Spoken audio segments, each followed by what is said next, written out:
Bây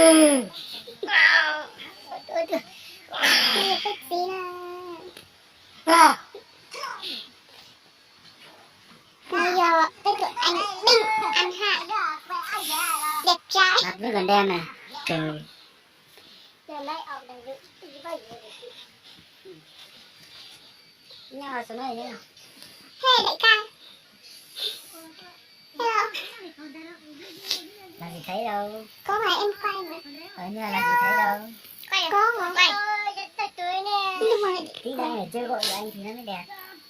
anh gọi gì à? Nó cứ nhìn vừa dính dính vừa nó rát các thứ. Mình không có sao. Ngồi đấy nhá, ngồi đấy Chị nhá. Mang. Tí là đáng sợ nhất. Ngồi đấy nhá. Đáng sợ thì kiểu con mày đáng sợ lắm kiểu lúc mày còn tôi đây đây thế đó trời ơi nhìn sao mà được mày không mày vô là đưa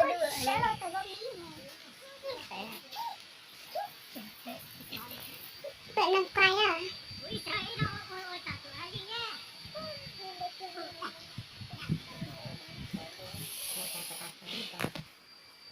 Hôm nay trời đã âm ô xong rồi cái này một chơi tadi engkau kau berhujan Isya ini yang kendala Đó. siang kan saya ngerti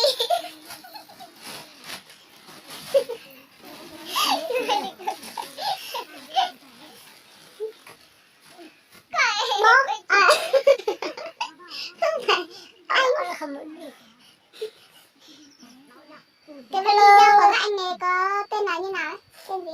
Tiền này. Tiền gì? Chị tao đặt á. Em cho tiền anh gõ. Em cho hồng sáng. Em cho hồng. Một đâu không muốn đâu. Đây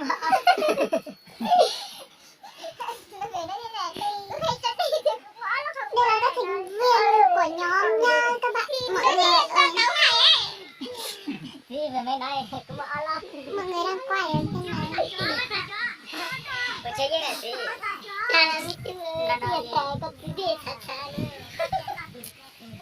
Đi ra toàn ăn cơm chó rồi các bạn ạ. Cơm chó. Đây là cơm người chứ không phải cơm chó nha các bạn. Đây là một đôi ấy các bạn ơi. Đây là một đôi. Và đây là hai đôi ạ. Đây là một đôi chơi. Không có đôi như mình. Chơi trò.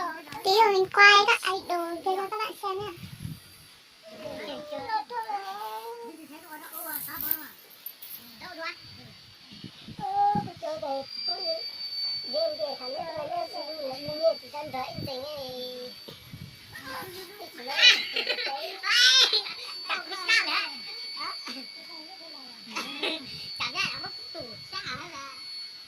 Đâu kìa chơi. Chơi nha, 5 giờ rồi. Chơi bằng chúng ta chơi nè. Chặt tôi giả nó. Chị có biết quay ở cái có nhà ô. Đúng không? Con bé hồi trà. Không mà xuân mà. Tỉnh đó chị. Chị mong thò. Mà tôi lửa lắm. Tỉnh chị ta mua từ lương. Tỉnh ta mua từ lương nó đẹp. Inbox cho. Đi phải bao nhiêu nào?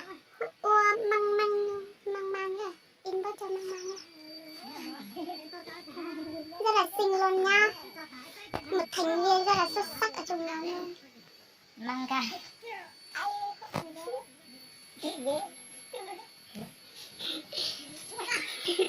Không mình tức cười ấy. Sẽ em mới vừa vừa bỏ lại.